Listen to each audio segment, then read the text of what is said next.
ধৈৰ্য, একাগ্ৰতা, সাধনা আৰু ভগৱানৰ কৃপা, জন্মগত যিটো গড গিফটেড বুলি কয়, সেইবিলাক বস্তু যেতিয়া যাৰ থাকে, কৃপা থাকে ভগৱানৰ, বহুত মানে সাংঘাতিক কাম কৰিব পাৰি। আৰু তেনেকুৱা এটা বস্তু আপোনালোকক দেখাবলৈ লৈ আহিছোঁ। তো নমস্কাৰ বন্ধুসকল, আজি আহিছোঁ মোৰ নতুন এটি ভিডিঅ' লৈ। তো ব'লক ভিডিঅ'টো আৰম্ভ কৰোঁ। তো বন্ধুসকল, ভিডিঅ'টো আৰম্ভণি কৰাৰ আগতে পৰিৱেশটো দেখাইছোঁ। পৰিৱেশ মানে ইয়াত ঘৰৰ মানুহবিলাক বহি আছে ধুনীয়াকৈ। এয়া আমাৰ বেটা বেটি পুচকি, সেয়া আমাৰ বন্ধুনী বহি আছে আৰু এয়া বন্ধু। সাংঘাতিক কিছুমান বস্তু দেখাবলৈ গৈ আছোঁ, যোনবিলাক বস্তু মানে বনাবলৈ, যোনবিলাক কৈছোঁৱে মই প্ৰথমতে ক'লোঁ যে ভগৱানৰ কৃপা লাগিব আৰু আচৰিত কিছুমান বস্তু। আপোনালোকে ভিডিঅ'টো লাষ্টলৈকে চাই যাব, তেতিয়া গম পাব। তো এয়া দেখিছে বাঁহ পেলাই থোৱা হৈছে। বাঁহ কিয়নো পেলাই থোৱা হৈছে মই কৈ আছোঁ আপোনালোকক। তো খাতৰা কিছুমান বস্তু দেখাবলৈ গৈ আছোঁ। বহুতে বাঁহৰ কাম কৰে, বহুতে কাঠৰ কাম কৰে, কিন্তু তাৰ ভিতৰতে সাংঘাতিক কিছুমান বস্তু তৈয়াৰ কৰি উলিয়াবলৈ বহুত বেছি মানে সাধনা, বহুত বেছি ধৈৰ্য, একাগ্ৰতা বহুত বেছি প্ৰয়োজন হয়। তো তেনে কিছুমান বস্তু দেখাবলৈ গৈ আছোঁ আপোনালোকে আচৰিত হৈ যাব। আৰু এইবিলাক বস্তু চাওক, এইখন হৈছে এখন ট্ৰেক্টৰ। দেখিছে সপ্তম গোটেই ডিজাইনটো, গোটেই সম্পূৰ্ণ ট্ৰেক্টৰখনে বাঁহেৰে তৈয়াৰী। এয়া চাওক, এই মানুহটোৰ পৰা আদি কৰি এইকেইটা চকাৰ পৰা আদি কৰি এই বডিটোকে আদি কৰি এইখন চাইকেল চাওক, এয়া চাওক। আৰু এইখন হৈছে ই ৰিক্সা। এয়া চাওক, টাউনত আপোনালোকে টমটম বুলি কয় বহুতে। আৰু চুইচটো দি দেখাই দিয়চোন, চুইচটো দি দেখাই দিব চাব। এয়া চাওক চকা কেনেকৈ ঘূৰি গৈছে। অফ কৰি দে।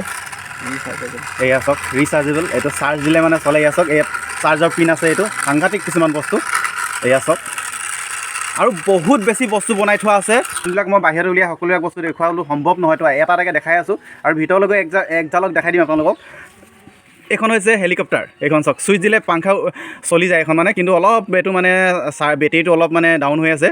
তো তথাপিও চাওঁ, চুইচটো দি চাচোন। এয়া লাইট জ্বলি গৈছে চাওক। এয়া দেখিবলৈ পাইছে চুইচ দিয়াৰ লগে লগে কেনেকৈ লাইট জ্বলি গৈছে। এয়া দেখিছে পাছফালে, আৰু এয়া চাওক পাংখাখন কেনেকৈ ঘূৰি গ'ল। এয়া দেখিছে, অফ কৰিলে আকৌ চাব কেনেকৈ ৰখি যাব। এয়া চাওক, আৰু লাইটিংটো বাহিৰত ধৰিব পৰা নাই, সেইকাৰণে ভিতৰত আনি দেখাইছোঁ। এয়া চাওক, লাইট জ্বলালে কিমান সুন্দৰ লাগি যায়। এয়া চাওক, এইখন হৈছে চন্দ্ৰায়ন 3। প্ৰথমবাৰৰ বাবে ভাৰতৰ পৰা পঠিয়াইছিলে একদম চন্দ্ৰলৈ, আৰু দক্ষিণ মেৰুত অৱতীৰ্ণ, একদম সফলতাৰে অৱতীৰ্ণ হৈছিলে। এইখনেই হৈছে চন্দ্ৰায়ন 3। আৰু এইখন চাওক JCB। এয়া চাওক, দেখিছে সম্পূৰ্ণ বাঁহেৰে তৈয়াৰী। চাওক সাংঘাতিক। এয়া ফুল, আৰু এয়া চৰাইজনী চাওক, ফুলৰ ডালতে ফুলদানি।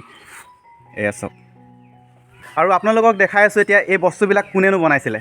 তো ব'লক তেওঁৰ সৈতে চিনাকি হওঁ। এখেতে বনাইছিলে, জিতেন ডেকা, ইমান ধুনীয়াকৈ সাজি উলিয়াইছে। তো আপোনালোকক যদি প্ৰয়োজন হয় এনেকুৱা বস্তু, তো নিজৰ চেনেল এটাও আছে, জিতেন বাম্বো ক্ৰাফ্ট। চেনেল এটা আছে, আপোনালোকে ছাবস্ক্ৰাইব কৰিব আৰু ফ'ল' কৰিব ফেচবুকতো। তো সাংঘাতিক বস্তু কেনেকৈ তৈয়াৰ কৰে, একদম সম্পূৰ্ণ ভিডিঅ' প্ৰথমৰ পৰা লাষ্টলৈকে দিয়া হয়। ছাগলী চেন দেৱী, তো সম্পূৰ্ণ মানে আপোনালোকে চাব পাৰিব প্ৰথমৰ পৰা লাষ্টলৈ। এইবিলাক বস্তু বনাওঁতে মানে কিমান কষ্টৰ প্ৰয়োজন হয়, মানে কেনেকৈ বনায়, তো তেওঁৰ পৰাই জানিবলৈ বিচাৰিম। অলপ হয় আৰু অলপতো কষ্ট লাগিবই দিয়কচোন। এটা বস্তু বনাবলৈ এনেই কিমান সময়ৰ প্ৰয়োজন হয়? এতিয়া হয় 4 দিন 5 দিন লাগে। যেনেকৈ ট্ৰেক্টৰখন বনাইছিলোঁ মই 4 দিন লাগিছিলোঁ। এতিয়া ধৰি লওক মানে ট্ৰেক্টৰখনে বনাবলৈ ডাইৰেক্ট বাঁহ কাটি পিনে বনোৱা হয়নে, মানে বাঁহখিনি শুকুৱাব লাগে প্ৰথমতে? ডাইৰেক্ট বাঁহ কাটি বনালে, কেঁচা বাঁহ বনালে শুকাই যাব, ব্ৰেণ্ড হৈ যাব।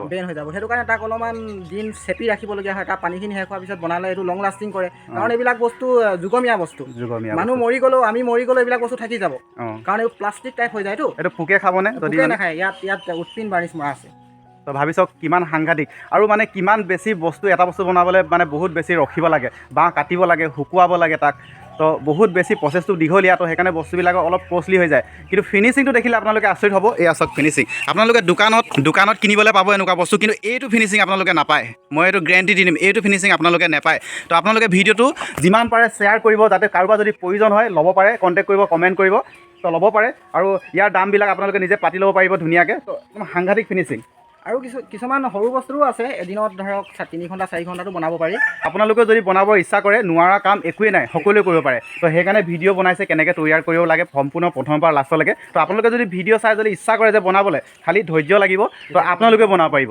তো বন্ধুসকল, আগতে মই কেইবাবাৰো ভিডিঅ' বনাইছোঁ বস্তুৰ ওপৰত, এইবিলাক বস্তুৰ ওপৰত, বাঁহৰ কেনেকৈ তৈয়াৰী, সকলোবিলাক চিনাকিটো দিছিলোঁ। কিন্তু আজি আকৌ এবাৰ আপোনালোকৰ চিনাকিটো দি দিলোঁ ধুনীয়াকৈ। আৰু বস্তুবিলাক একদম মানে সাংঘাতিক। আপোনালোকে যেতিয়া ওচৰৰ পৰা দেখিব তেতিয়া গম পাব যে ইয়াৰ ফিনিচিং, ইয়াৰ মানে গোটেই কিমান হেভি, মানে বহুত বেছি হেভি।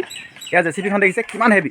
চাওক চিলাই দিছোঁ, একোডালে নাই হোৱা, মানে কিমানে হেভি। মানে এটা আপোনালোকৰ ঘৰত যদি আপোনালোকে গাড়ীখন সজাই থৈ দিয়ে লৈ পিনে, কিমানে ধুনীয়া লাগিব নহয়। আৰু মানে এই বাঁহৰ বস্তুবিলাকৰ সৌন্দৰ্যটো বহুতেই বেলেগ বস্তুৰ লগত কেতিয়াও নহয় আৰু আপোনালোকে কিনিবলৈ পাব যেনেকৈ ৰংঘৰ চংঘৰ সকলোবিলাক বস্তুৱে বনায় যেনেকুৱা ধৰণৰ প্ৰয়োজন হয় আপোনাৰ সপোনৰ ঘৰখনো বনাই উলিয়াই দিব পাৰিব যদি আপোনাৰ সপোনৰ ঘৰখন যদি আপুনি বিচাৰে যে মই বাঁহেৰে বনাই পিনে ধুনীয়াকৈ ঘৰ সজাই থ'ম তো তেনেকুৱা এটা ঘৰো আপোনালোকক ধুনীয়াকৈ সাজি উলিয়াই মানে বনাই দিব এইখন ডাম্পাৰ চাওক এইখন ডাম্পাৰ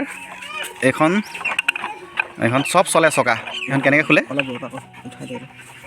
এয়া চাওক উঠাই দিলে ডাম্পাৰ যেনেকৈ পৰি যায় এই বস্তুটো চব তেনেকৈ ওলাই গৈছে সম্পূৰ্ণ মানে ৰিয়েল বস্তুটো তো সম্পূৰ্ণ ৰিয়েল আপোনালোকক দেখাই শেষ নহ'ব ইমানেই বস্তু বনাই সাজি থৈছে আৰু ইমানেই বস্তু আছে তো তাৰে কেইটামান ঝলক দেখালোঁ জাষ্ট আৰু বেলেগ মই আকৌ ভিডিঅ' বনাম তাৰ ওপৰত আৰু বেলেগ এটা ভিডিঅ'ত আপোনাক বেলেগ বস্তুবিলাক দেখাম তো আজি ভিডিঅ'ত ইমানে আছিলে আকৌ লগ পাম বেলেগ এটা ভিডিঅ'ত বাই বাই এজন অসমীয়া ল'ৰাই ইমান কষ্ট কৰি ইমান ধুনীয়া ধুনীয়া বস্তু সাজি উলিয়াইছে তো আপোনালোকে ছাপোৰ্ট কৰিব বুলি অনুৰোধ জনালোঁ